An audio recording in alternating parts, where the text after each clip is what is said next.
Welcome to Hip Hop Movie Club, the show that harmonizes the rhythm of hip hop with the magic of movies. Today, we're discussing Spider-Man Into the Spider-Verse, the first of the current animated Spider-Man films that started coming out in 2018. We are three old heads who put their old heads together to vibe on these films for you. I'm Dino Wright, podcaster, filmmaker, longtime hip hop fan, and Midnight Marauders by A Tribe Called Quest is in my top 10 favorite albums of all time. I'm JB, 80s and 90s nostalgia junkie, longtime hip hop fan, and I had the 78-inch vinyl of Jam On It by Nucleus, which is still one of my all-time favorite songs. I'm Boogie, a DJ, longtime hip hop fan, and I'm not watered down, so I'm dying of thirst. In this episode, we'll answer the question, is Into the Spider-Verse a hip hop film? And we'll give you 5 key takeaways to make you a smarter hip hop movie fan. Takeaway number 1. The movie is a feast for the eyes with some sweet animation. Takeaway number 2. The movie features multiple elements of hip hop. Takeaway number 3. Miles Morales is introduced to the casual superhero fan. Takeaway number 4. Alternate spider characters charm the viewer. Takeaway number 5. The soundtrack is loaded with a diverse mix of hip hop.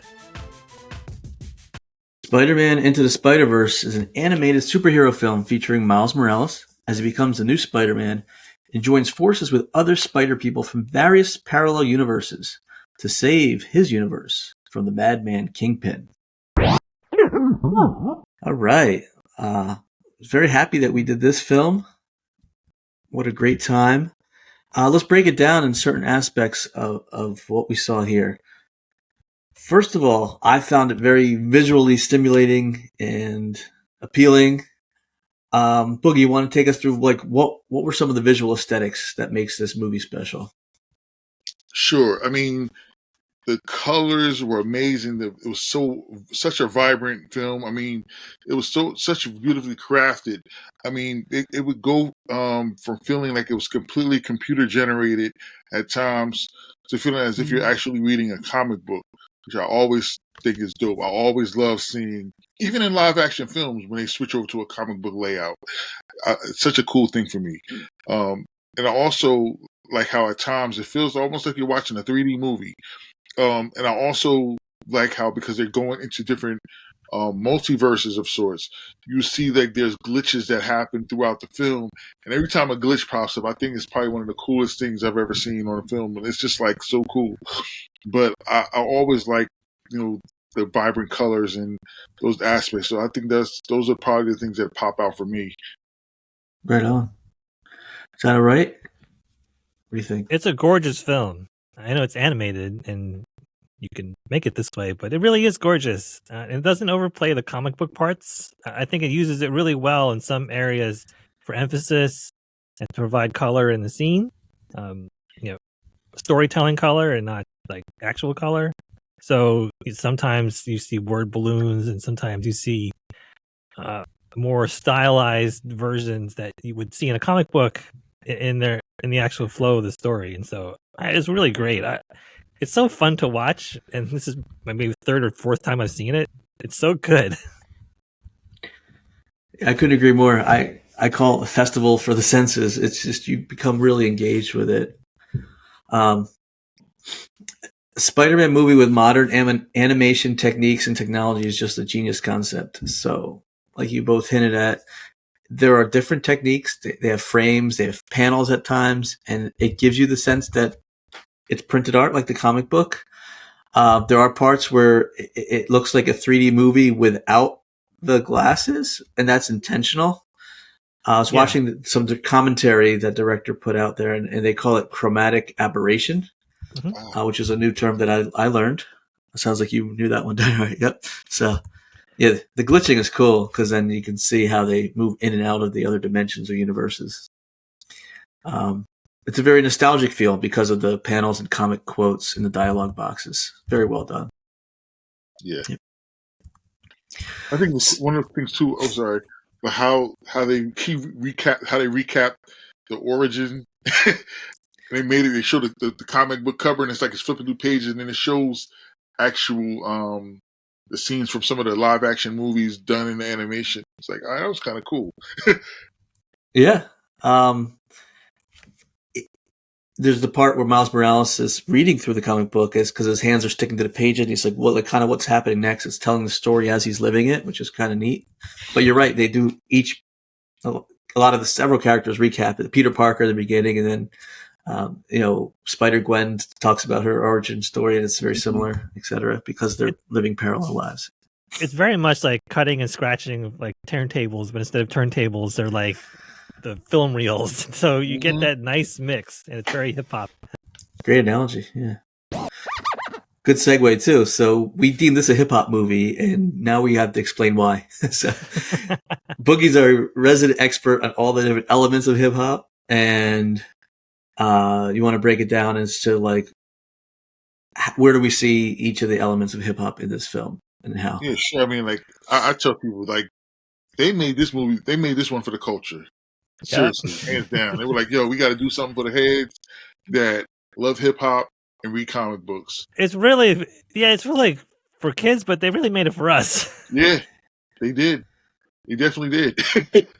But yeah, just to get a little delve into it. I mean, like it definitely has a hip hop soundtrack. I mean, you hear the music throughout the film. You see in the beginning, as Miles is sketching, he's kind of going along with some of the lyrics. So you could tell he's an appreciator of the culture, and he participates actively. He's sketching some graffiti.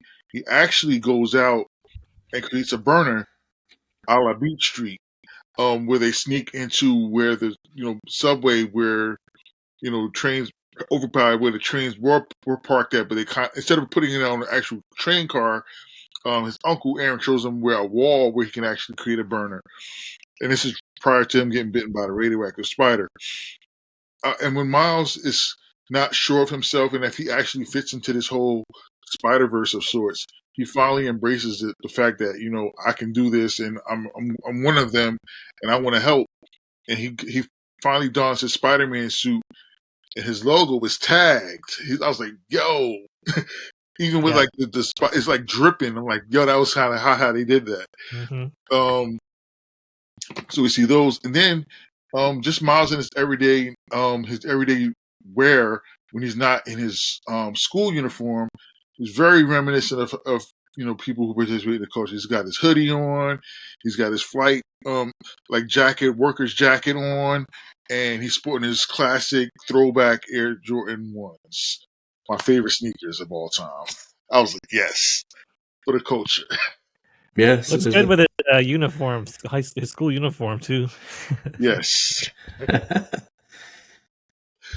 So we got the music, the hip hop that's played throughout. He's singing "Sunflower," which is a collab between Sway Lee, half of Ray Shrummer, and Post Malone right at the beginning, and he sings that throughout. They play Biggie Smalls' "Hypnotize," which is like, whoa, I can't believe that's in a Marvel film. In the intro, like the seminal scene where he gets bitten, they're doing that mashup of the Black Sheep's "Choice Is Yours," Sugar Hill Gang's "Apache," and then afterwards they're doing "Mary Mary" by Run DMC, which is very well done. Yeah, that whole scene was so well done. Yeah. You mentioned sneaker culture too, so yeah. It had a lot of those elements. Sure. You can even see some b-boy flavor in the choreography. There's a lot of jumping around and flying around stuff, and they're very true. You can trace some lines between breakdancing and how they move. Yeah, and you get to. I was gonna say, Uncle Aaron is an old head too, and so is Jeff, Miles' father. Because when he takes him down to do the burner, your dad we used to come out here. This is how we. So that was their form of expression back in the day. And then your dad got into the police force. Aaron was telling him, so it's kind of like, all right, that was our generation. Yeah. Yeah, it's like down already. It's so funny that you mentioned the movements, in comparing them to breakdancing, because Spider-Man was always one of my favorite characters. When I used to draw back in the day, he was always one of my favorite characters to draw. And it was always because he was in these weird, crazy poses that looked like he was breakdancing. So when you said that, it was like, oh my God, yes. Yep. Especially in the 90s, early or late 80s, 90s, when Todd McFarlane took over Spider-Man, and he really pushed the boundaries of what his body shape was doing. So, yeah. Like his back would be arched, one leg would be over here. He had Yep. his hand way down there, with the arm way up there. It was pushed to extremes, and it really worked, and it spawned a lot of copycats. Yeah. No pun intended. Yeah. Miles Morales is the protagonist, and he's very likable. You see him in a kind of vulnerable state, how he's singing along with his headphones, and he doesn't know the lyrics, so we like him right away, and he's rushing to get ready for school and everything. And I just thought it was so cool that you have a teen that's half African American, half Puerto Rican, and he is the protagonist. So we haven't seen that. I don't think we've ever really seen that. So it was nice to see the diversity. So Boogie, you were again a resident kind of superhero fan as well, more so than the rest of us. So Miles Morales, where he first appeared in the Marvel Universe. It's funny because I don't know if I remember when he first appeared. He just kind of popped up. Yeah. Where did this guy come from? Yeah. But it was so cool because I remember like when I first came across him, I didn't come across him as the young kid. I came across him much more mature and seasoned as Spider-Man. And I was like, well, he's got to show somewhere, show where he came from. But I think the cool thing was, like you said, he pointed out that he has the Afro Latino thing going on, and it was such a cool concept because Spider-Man is about as American as apple pie, and here they take one of the flagship characters from Marvel and make him look like me. Yeah, I used to have my hair like that back when I was in high school. The same kind of. Granted, mine probably wasn't as big as Miles Morales's, but I wore my hair like that in high school. So I was like, wow, this is kind of cool. And like the tagging and the, just appreciating of the music and just the dress and the culture, the flavor, everything was there. But yeah, like I said, he just kind of popped up for me. I'm not really sure exactly when he hit the scene. It's just like when I saw it, I was like, wow, this is cool. And I just kind of embraced it. And then when I heard that they were doing the animated movie and he was going to be the protagonist in it, I was like, wow, this is kind of cool. And then I remember, JB, you told me that you saw it, you was telling me how good it was. I was like, oh my God, I want to see it so bad. Then I finally saw it. And my mind was blown. Like watching it, prior to this recording was like watching it for the first time. Even though I knew what was going to happen, it felt those same feelings were there, as if I just watched it. Yeah, it's that good. So I did some research in full disclosure about Miles Morales because I was curious. So he first appeared in Ultimate Comics, the actual comic book Fallout #4, which was published in August of 2011. Yeah. But that so he's fairly recent. There's a storyline. The ultimate storylines. Peter Parker dies, and then he's the new Spider-Man. So right. So Marvel as a whole has done a lot of great things with diversity, within the past decade or so. When you see the MCU. Even the last, Stan Lee. Yeah. He was always about inclusion. Right. Black Panther. You have Miss Marvel, who's Pakistani American. From Jersey City. Yeah, that's right. Even just Captain Marvel having the female superhero in the MCU. Because I there's always Wonder Woman out there in the DC side, but there's just a lot more diversity inclusion out there.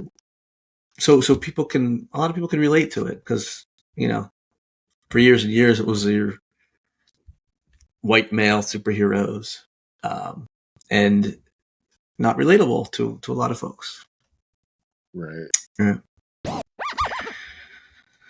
So we get to see some of these other spider people from other universes.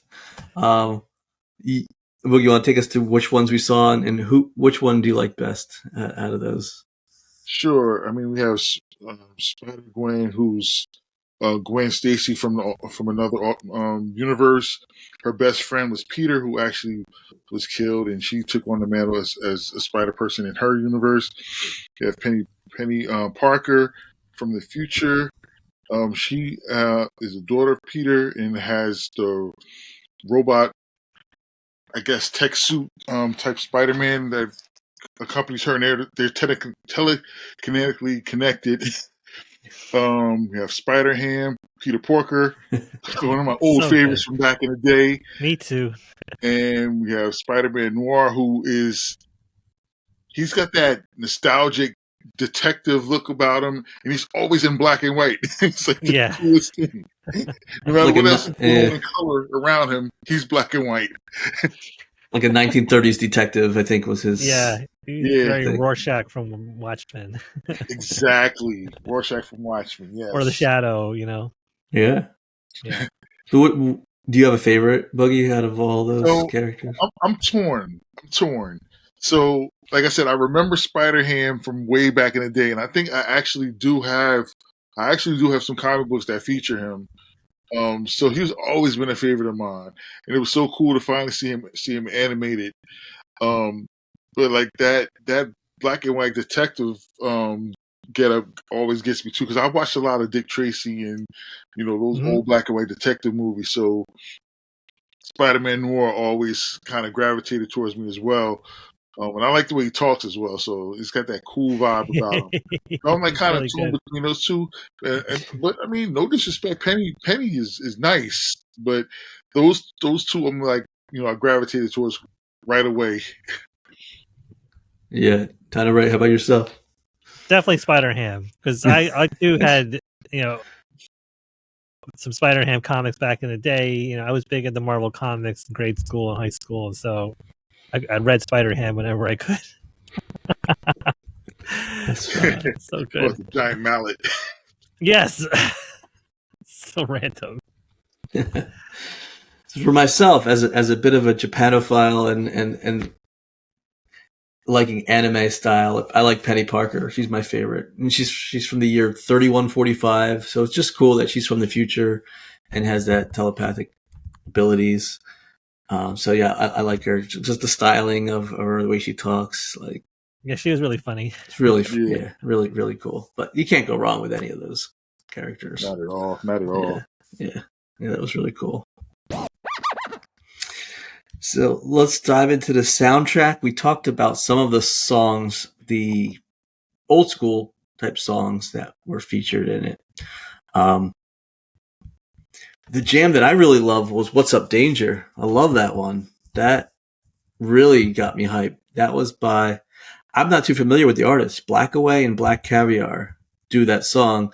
That's the scene when Miles kind of really comes of age as Spider-Man and talking about the leap of faith that Peter Parker told him he's going to have to take. And he just bears down and just goes for it. Mm-hmm. I love that scene. It's really complimentary. The soundtrack, all the elements worked in this movie, and the soundtrack and the score really, really complemented each other. Even though the soundtrack is more modern artists that I'm not totally familiar with, even 5 years later. But the score has a lot of old school stuff for heads like us, and like you said, that that very impactful scene where he comes of age, and the music really works. So it didn't really matter. Like I didn't know the song, or like the song really worked for that moment. So it's really great. Yeah, that was well done. Definitely worked for that scene. I mean, the most memorable track that people remember is the Sunflower Song, which was, again, the collab between Post Malone and Sway Lee at the very beginning. It's played throughout. That got a lot of airplay on Top 40 radio. But there's also some songs by the late Juice WRLD. Coi Leray has a song, Jaden Smith as well. And the one, Nicki Minaj has a collaboration called Familia with Bantu, Onwell AA. I'm not too familiar with some of those other artists, but I did. Yeah. That was a catchy song, the one Familia. Yeah. In fact, we went old school with this, and I rented the DVD, and I think Dynamite did as well. And they had you could watch the music videos for that Familia song as well as the Sunflower song with the lyrics, and they were well done. Yeah, they do a lyrics video. Yeah. Nice. It's a great soundtrack, though, overall. Like, every song, you're, like, nodding your head to. Yeah, definitely makes you nod your head. I mean, like you said, it's not a lot of artists on here that I'm familiar with. I mean, there's a few. I mean, obviously, Nicki Minaj and Mhm. Lil Wayne, Ty Dolla $ign, Vince Juice Staples. WRLD, Vince Staples, Corday, Jaden Smith, Coyle Ray, Post Malone, Sway Lee, and the late Triple X Station. Like, I'm familiar with those guys, but there's some there's a good vibe going on with this soundtrack, and I'll add it to my playlist right away. Yeah, so Biggie's not on the soundtrack, but they do play Hypnotize in the. Yeah, they left the old school tracks off. They left the old school tracks out. And that other mashup was just probably. We already have them anyways. Yeah. We need Yeah. this. Yeah. Yeah, they made the soundtrack for the younger generation. Yeah. They want to sell it. They want to sell an album Mhm. of, current stuff. Mm-hmm. I was looking a little bit at the cast also. Spider-Man Noir was played by Nicolas Cage. I didn't realize that at first. Yep. They got a lot of big time people for this. Big time voice actors. Yeah. John Mulaney did Spider-Ham's voice, and Liv Schreiber for Kingpin. Chris Pine, Yeah. and Lily Tomlin, and Liev Schreiber, and Zoe Kravitz. Holy crap, there's a lot of people. Mm-hmm. Catherine Hahn, Mahershala Ali. Like, he won an Oscar. Yeah. He's super talented. It's like I look at like all of the names. I'm like, I recognize all of these names. Mm-hmm. Like, I was like, wow, that's crazy. Yeah. Yeah, it was a big budget film between the technology, the animation, and the voice acting, etc. I think they spent like $90 million, if I read it correctly, but they made well more than that. $3 to 400 million in that range. In box office revenues. Yeah. Stan Lee has his appearance as selling the suit, which is a nice touch. He's always in the films. This is one of his last ones, I would think. Yeah. Yeah. Yeah. And if you watch the special features in the DVD, they go through. There's multiple Stan Lee appearances in this film, so it's fun. I missed them all, like except for like the main scene he's in, but he's sprinkled out throughout. That's cool. I love when they do that. Yeah. I always try to pick them out in a lot of the other Marvel, the animated movies. I remember, like Big Hero 6 and a few others where I'm like, Stan Lee. Yeah. I mean, there's a couple of. Yeah. Go ahead. Sorry. I was looking like there's a couple of voices in this that are actually in the MCU. They're either in the MCU or going to be entering into the MCU. Like Haley Steinfeld is the current Hawkeye. That's right. Oscar Isaac. Moon Knight. Mm-hmm. Mahershala Ali, Blade.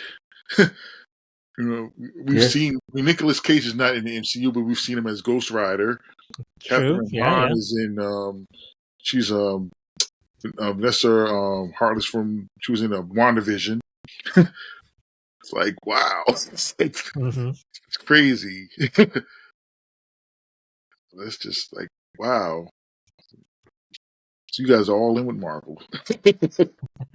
Yeah. Great cast. Great cast. Even Lily Tomlin, Aunt May. She was a great Aunt May. She was. She really is terrific. Shout out to Lily Tomlin, the legendary Lily Tomlin. I love when she has all those spider people, like, that she's storing. She just nods her head, like, come on. Yeah, she's Yeah, seen it she was all. down. She was definitely down. Yeah. I got something for you. Hmm. So. Yeah, right. Yeah. Yeah, I mean, we're not going to get really much into the plot, but I remember when I was not a big comic book fan, so I don't know a lot of the backstory. When I realized that Uncle Aaron was Prowler, I was like, "Whoa!" Like plot twist there. Yeah. And I rewatch it again. It's like it's a little bit more obvious where can you can see, but Yeah, the I clues are was like there. I was like blown away by that at first, my first time. Yeah. I think after record, I think I'm going to watch the second one. Yeah, I never actually got to the other one, so Have you seen the second one yet, Boogie? You know what's odd is that I wanted to go see it in the theaters, and something kept coming up every time I wanted to go, so I never got to see it. But it's on. It's on some streaming service now. Yeah, I saw it in the theater because my son makes sure that we see it. Sort of when they first come out. It was good. I prefer the first one, Yeah. because it's hard to top this one, the original, and the music I think is better than this first one. But it's really good. I mean, the animation is incredible. it's really good. It's just, See, and I watched the first time on a plane, and so Mhm. to have it that good in a tiny little screen on a plane tells you something. Yeah. See, I can't wait till my son is old enough to drag me to the movies. Yeah. Right now he's He like, doesn't do it yet. yeah. Right now he's not into it yet. I mean, he'll watch a movie at home, but he's not into the movie theater experience yet. But once he is, and I'll definitely have a reason to stay on top of everything because right now I'm so behind on everything. Yeah. That's what my daughter's the opposite. My daughter will come with us to see it, but I think she fell asleep during the second one, the Across the Spider-Verse. She's just not into it. Not her thing. Not That's her all right. thing. That's fine. That's fine. But yeah, this was excellent. Yeah, so maybe we broke some ground here. We can, do some more films that have a lot of these hip hop elements. What I'm hearing is the newer Transformers has a lot of hip hop from the '90s because of where it takes place, the time frame, and something like that. So yeah, there's so much we can dig into. Yeah, I mean, there's definitely appreciators of the culture that are involved in the filmmaking industry. So it's good to see them, give a nod. Anything else to add on the Spider-Man Into the Spider-Verse? Go see it. Go see it. Yeah, I don't even think we have to go around. Go see it. I don't think we have to go around and do the review. We are glowing here. Glowing reviews. Yeah. Keeping it. We are. Vault? What's a vault? Bringing a funky flick back. It's a vault. This thing is always back in the game. Yeah. It's not. Should stay in constant circulation. Yeah. For real. Yeah. Like, I'm such a fan of the movie. Went out and got this guy. There it is. The Boogie, hold that up again. Tell the people. It's the Miles Morales Into the Spider-Verse. Yeah, 1/6 scale. 1/6. Wow. Yeah, I mean, it looks so realistic. It's well, not even realistic. It looks so much like the actual cartoon, but I'm not even going to go into it too much. But yeah, he's in there. Got a spray painted spider logo. Oh, nice. Got different heads that you put on. One with the mask, one without the mask. The only thing I don't like is that he doesn't have Jordans. He's got bubbles. But it works. So yeah. Well, you said there's a spray can in there at the bottom. I saw, right? Oh yeah. There's a spray can in there. Yeah, there's one right here at the bottom. Yeah, that's cool. Oh, nice. There you go. Yeah, he's got the comic book, different hand poses. Yeah, and if I open it up, he's got the actual, the hoodie, the jacket, the shorts, that he wears, and throughout the cartoon as well. But yeah, it's pretty cool. Oh, yeah, this is the back. There you go. Kind of shows him. Sweet. That's really cool. The face looks just like the cartoon. It's crazy. Yeah. The technology's improved so much. Really did. So you remember when we watched the Biz Markie documentary? We talked about he was a big toy fanatic and he had a bunch of toys. I think Boogie, we've been sharing some Instagram posts. Remember Kwame from the 90s? He's like a big God, toy yes. guy. Yeah. Yeah. He Kwame has has everything.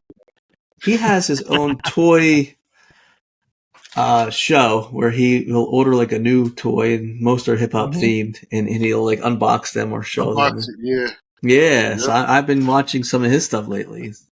The man we all know and love, Kwame. He's big into it. Yeah. He goes to the actual conventions too. Yes.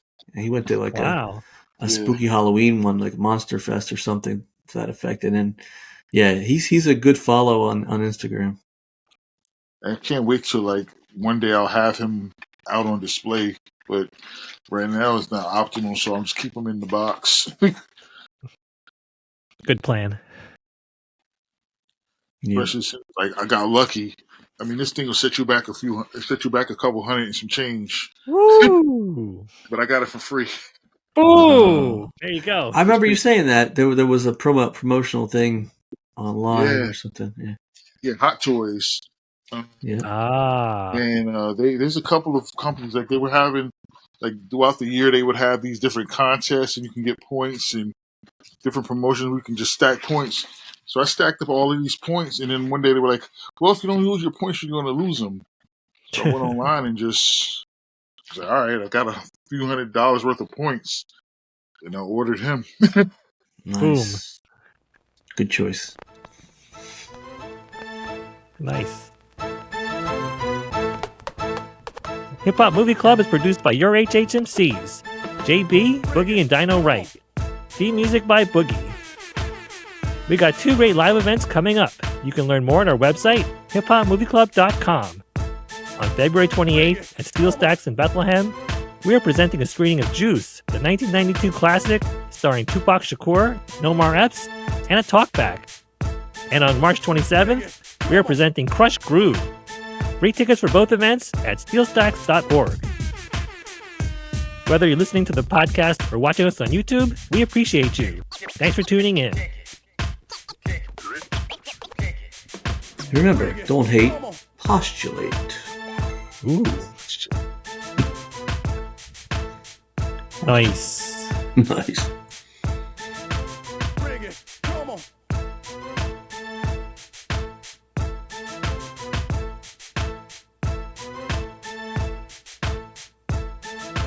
Bring it. Come on.